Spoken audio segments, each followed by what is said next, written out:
Ces attaques surviennent dans un contexte d'activité intense des drones israéliens dans l'espace aérien libanais.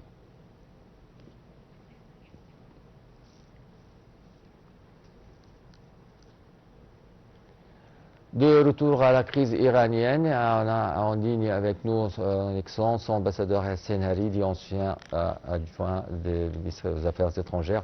Bonsoir, bonjour. Bonjour, monsieur. Bonjour, ambassadeur. Alors, monsieur l'ambassadeur, comment vous voyez les frappes aujourd'hui des missiles des États-Unis sur l'Iran et comment ça nuisait à l'accord de cessez-le-feu et les négociations entre les deux pays? Moi, je pense que il me semble que l'administration américaine, le président américain, M.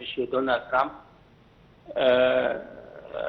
veut envoyer un message de fermeté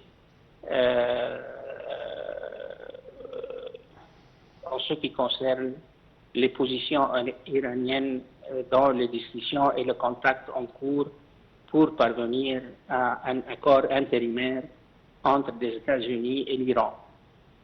Mais certainement, en même temps, il veut, dans le même message, qu'il est prêt à reprendre les frappes, les opérations militaires avant le 8 avril, avant le cessez-le-feu avec l'Iran, si les Iraniens ne vont pas capituler entre guillemets et acceptent les conditions américaines pour parvenir à un tel accord. Monsieur Marco Rubio, le ministre d'État américain, a insisté que malgré ces frappes, les contacts sont toujours en cours pour sceller un tel accord. Alors, on attend, mais aujourd'hui, nous sommes soit la paix, soit la guerre une deuxième fois. Oui. Le commandant, le CENTCOM, le commandement militaire, ils ont dit que ces frappes pour protéger leurs troupes dans le Golfe, dans la région des missiles iraniens. C'est ça, c'est leur argument.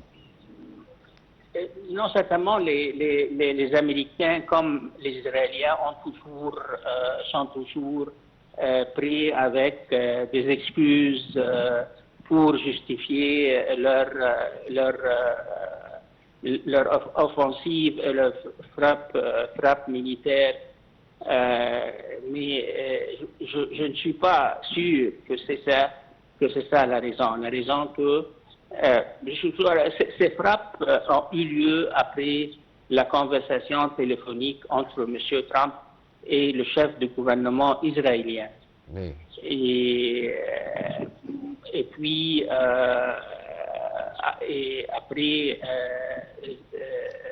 cet appel téléphonique, le président américain a demandé aux quelques dirigeants arabes de normaliser, entre guillemets, leurs relations avec l'État hébreu. Et il a cité le Qatar et l'Arabie saoudite et il a précisé qu'une telle normalisation va s'inscrire dans l'accord avec l'Iran. Alors, ces frappes, certainement, interviennent dans un contexte plus large que la confrontation entre les Américains et les Iraniens. Monsieur l'ambassadeur Hassan Haridi, monsieur, si bien d'être avec nous. Vous êtes ancien adjoint du ministre des Affaires étrangères. Et on continue notre journal avec le président libanais Joseph Aoun qui a affirmé que le retrait d'Israël du sud du Liban constituait une revendication nationale non négociable, soulignant que l'État œuvrait à sa concrétisation par le biais des négociations. Cette déclaration intervient à l'occasion du 26e anniversaire du retrait israélien du sud du Liban en 2000.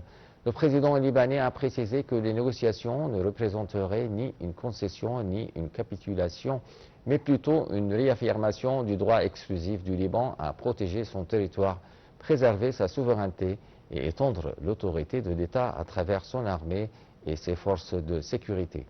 Il a également souligné que la libération du Sud constituait un devoir relevant de la responsabilité de l'État avec le soutien de son peuple, estimant qu'il s'agissait au final d'un choix sans alternative. Le secrétaire d'État américain Marco Rubio a déclaré mardi, après une offensive russe massive contre Kiev, que les États-Unis restaient prêts à se poser en médiateur dans le conflit entre la Russie et l'Ukraine. Dans la nuit de samedi à dimanche, des bombardements massifs ont visé Kiev et sa région, faisant au moins 4 morts quelques jours après une attaque ukrainienne meurtrière contre un lycée dans une région occupée par la Russie. Cette dernière a appelé lundi les ressortissants étrangers vivant dans la capitale ukrainienne, notamment les personnels diplomatiques, à quitter Kiev avant de nouveaux bombardements de l'armée.